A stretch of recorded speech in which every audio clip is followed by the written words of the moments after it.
Friends, welcome to my Vinita super classes. आज हम लोग बिहार बोर्ड के क्लास 6 के सामाजिक आर्थिक राजनीतिक जीवन में अध्याय 1 देख लेते हैं। अध्याय का नाम है विविधता की समझ। इससे पहले कि आप हमारे चैनल पर नए हों तो हमारे चैनल को सब्सक्राइब कर लें और बेल आइकन को भी दबा दें, जिससे हमारे आने वाले सभी वीडियो का नोटिफिकेशन आपको सबसे पहले मिल सके।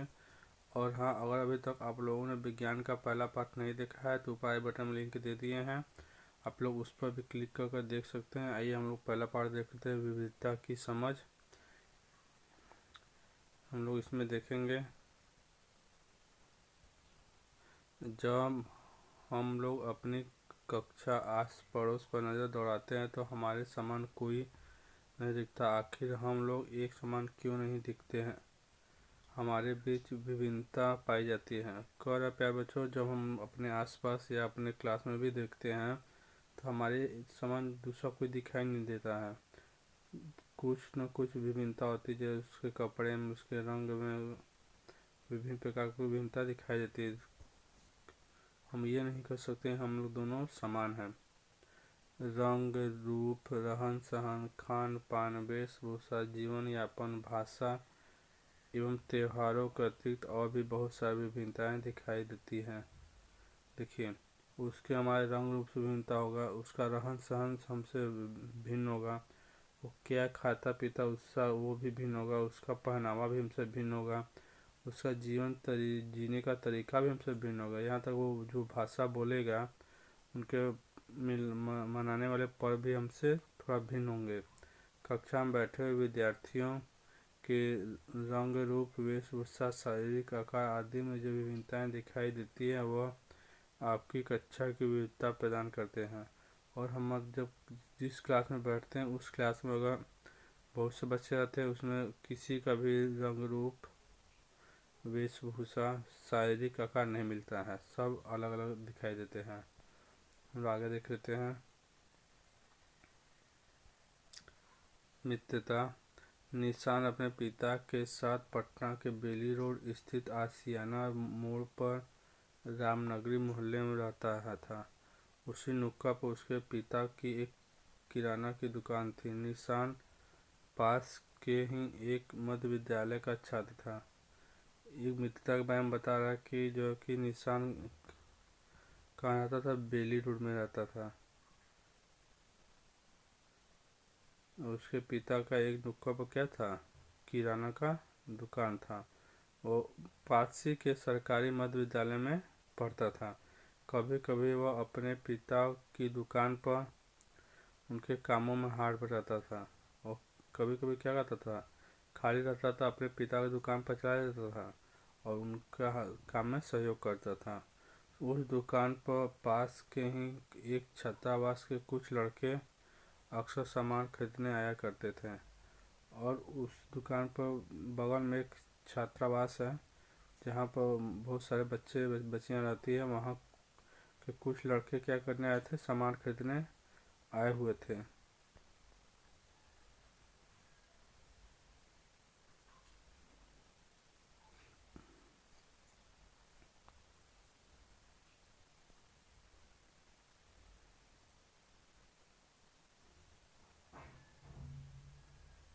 लड़के दुकान के पास खड़े होकर कई बार आपस में अंग्रेजी में बातचीत किया करते थे। और लड़के क्या करते, दुकान पर खड़ा होकर किस भाषा में बात करते थे, इंग्लिश में बात किया करते थे। निशान उनको अंग्रेजी में बात करता देख आश्चर्यचकित होता और उसकी भी इच्छा होती कि वह अंग्रेजी में बात करें। और निशान जब उन बच्चों को देखता था कि इंग्लिश में बात कर रहे हैं तो वो भी आश्चर्य से देखता और सोचता कि काश मैं भी इंग्लिश में बात कर सकता। एक दिन वे लड़के सामान खरीदने के उसकी दुकान पर आए। उन्होंने सामान खरीदने के क्रम में उसका नाम पूछा तो उसने अपना नाम निशान बताया। देखिए, एक दिन की बात है जब वो बच्चे सामान खरीदने आए तो उसी पर के यहाँ ये निशान था तो उससे उनका नाम पूछा। और ये देखो, अपने साथी की ओर इशारा करते हुए लड़कों ने कहा, इसका नाम भी निशान है। और कह रहा है कि देखो ना, इसका नाम भी क्या है, निशान है। दोनों निशान एक दूसरे से परिचित प्राप्त किए और उसमें भी एक निशान नाम का लड़का, दोनों निशान एक दूसरे से क्या के परिचित हुए। एक निशान 5वीं कक्षा का छात्र था, तो दूसरा निशान पूरा नाम निशान अहमद था। उसका पूरा नाम क्या था? निशान अहमद था। इंजीनियरिंग अंतिम वर्ष का छात्र था। वह इंजीनियरिंग के अंतिम वर्ष का छात्र एक किस क्लास का था? 5वीं क्लास का था। जो बिहार के किशनगंज जिले का निवासी था। वो किस जिले का निवासी था? किशनगंज जिले का निवासी था। एक दिन छोटे निशान ने बड़े निशान को अंग्रेजी सिखाने की इच्छा जाहिर की, तो बड़े निशान ने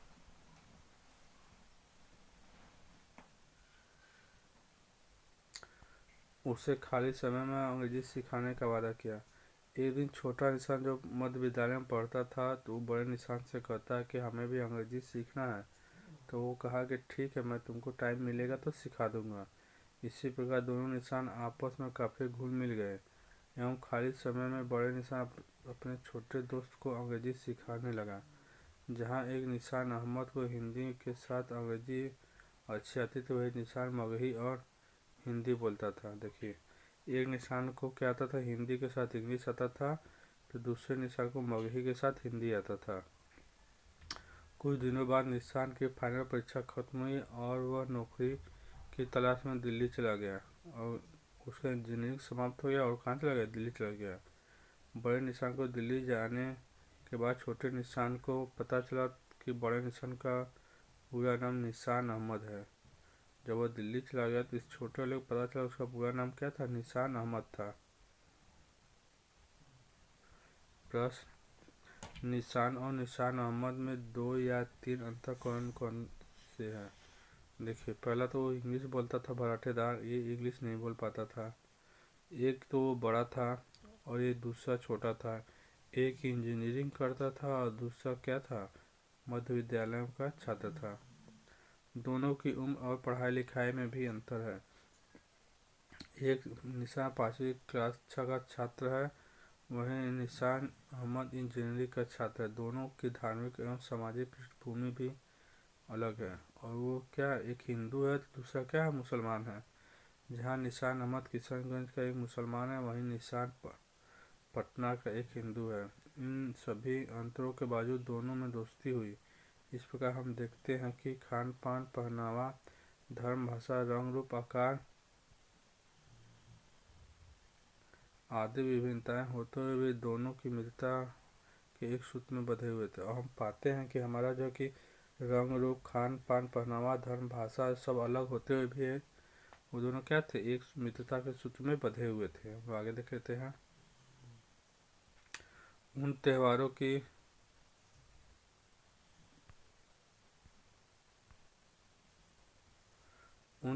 की सूची बने जो निशान अहमद एवं निशान मनाते होंगे।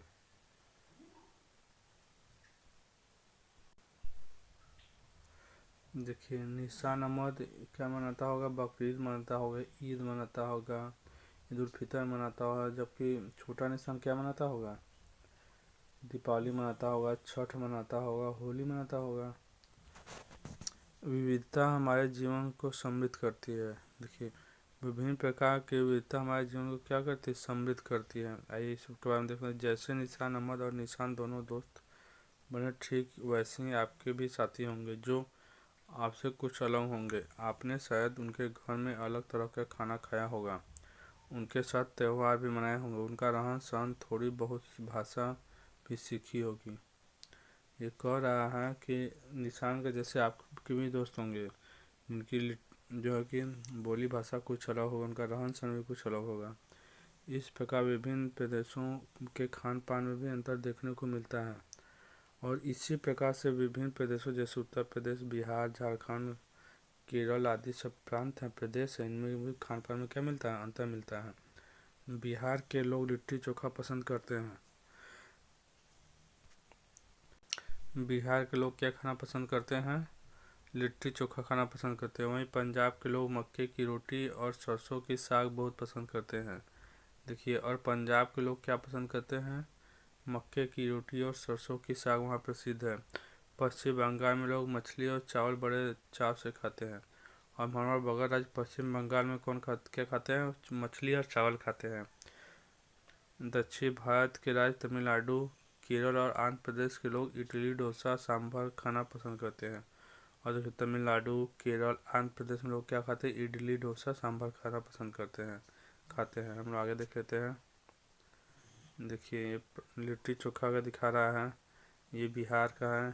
ये पश्चिम बंगाल का मच्छी चावल। ये दक्षिण भारत का प्रसिद्ध व्यंजन है, इडली डोसा सांभर।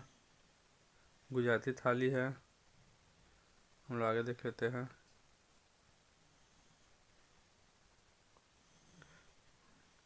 इतना ही नहीं, विभिन्न राज्यों के रीति रिवाज और त्योहारों में विभिन्नता होती है।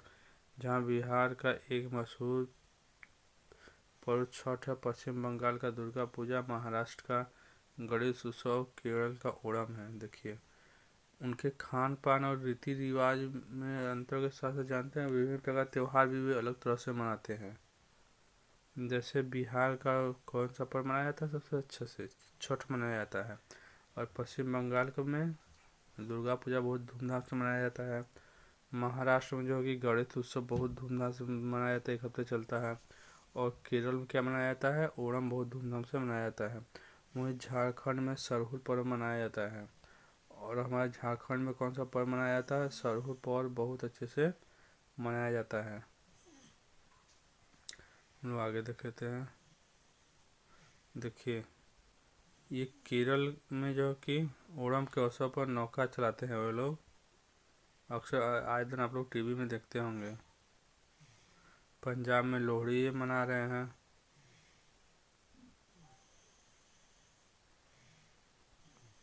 इस प्रकार हम देखते हैं कि भारत के विभिन्न राज्यों के निवासियों के अलग अलग खान पान वेशभूषा रीति रिवाज एवं पर्व त्यौहार विविधता को दर्शाते हैं।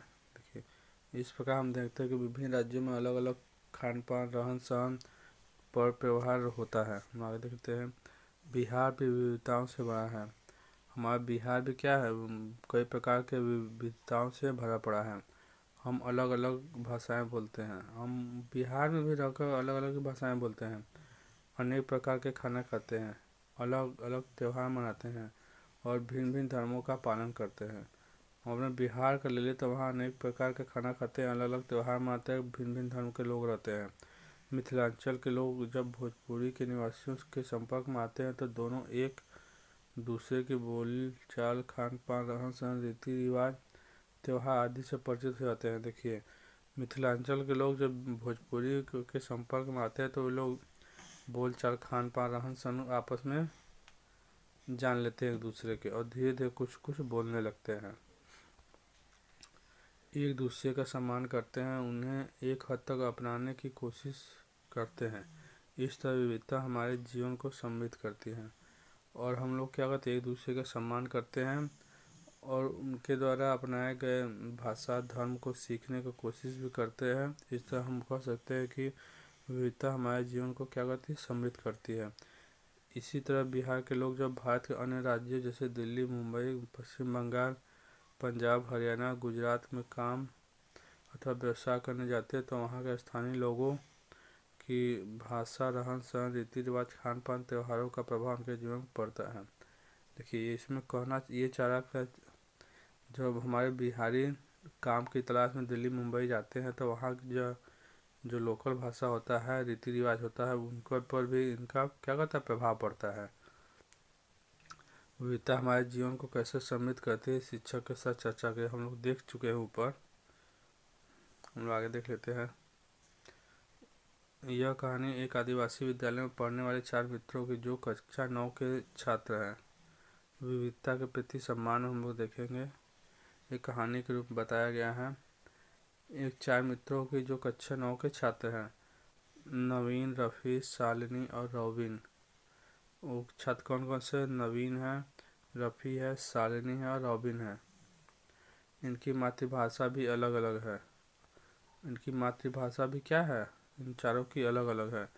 नवीन हिंदी बोलता है, वहीं रफ़ी उर्दू शब्दों का प्रयोग ज़्यादा करता है। शालिनी जहाँ पंजाबी बोलती है वहीं रॉबिन की भाषा अंग्रेजी का प्रयोग ज़्यादा हुआ करता था। देखिए नवीन जो है क्या बोलता है, हिंदी बोलता है, और रफ़ी मुस्लिम है तो क्या बोलेगा, उर्दू बोलेगा ज़्यादा। शालिनी पंजाबी बोलती है क्योंकि वो पंजाब की है, और रॉबिन जो है कि अंग्रेजी ज़्यादा बोलती है क्योंकि वो क्रिश्चियन है। हम लोग आगे देख लेते हैं। सबकी अलग भाषा अलग होने के बावजूद सभी अच्छे हिंदी बोल लेते हैं और आपस में अच्छे मित्र हैं। देखिए, सभी अलग भाषा होने के बावजूद भी क्या करते हैं, सब हिंदी अच्छे से बोलते हैं और वे आपस में अच्छे मित्र भी हैं। मार्च के महीने में विद्यालय में होली की छुट्टी हुई तो नवीन ने अपने सभी मित्रों को अपने घर आने का निमंत्रण दिया। होली के दिन सभी नवीन के घर पहुंचे। नवीन और उसके माता पिता ने बच्चों का जोरदार स्वागत किया। सभी बच्चों ने मिलजुल कर रंग खेला और एक दूसरे को अबीर गुलाल लगाया। अंत में नवीन की मां ने सारे बच्चों को खाने पर बैठने के लिए कहा। सामने तरह तरह के स्वादिष्ट भोजन देखकर सभी बच्चे उस पर टूट पड़े। इस प्रकार अपनी अगली सभी बच्चों क्रिसमस के मौके पर आप देखिए, ये करा कि जब होली का त्यौहार आया तो नवीन के यहाँ जो कि होली अच्छे से मनाया जाता है क्योंकि वो हिंदू है, तो उन लोगों को बुलाया अपने पास कि चलो हमारे साथ घर चलो। वे सभी गए और वहाँ पे होली अच्छे से मनाए। अब अगला बार जो कि क्रिसमस आता है, क्रिसमस के मौके पर रॉबिन के यहाँ पहुँचे वे सभी। रॉबिन के घर की सजावट देखकर सभी बच्चे बहुत खुश हुए। रात में सभी ने क्रिसमस ट्री को छोटे छोटे बल्बों से सजाया और सबने मिलकर केक और पेस्ट्री का मजा लिया। देखिए, और रॉबिन के यहाँ पहुँचे तो वहाँ क्रिसमस मनाया गया और वे अच्छे से वहाँ क्रिसमस मनाए।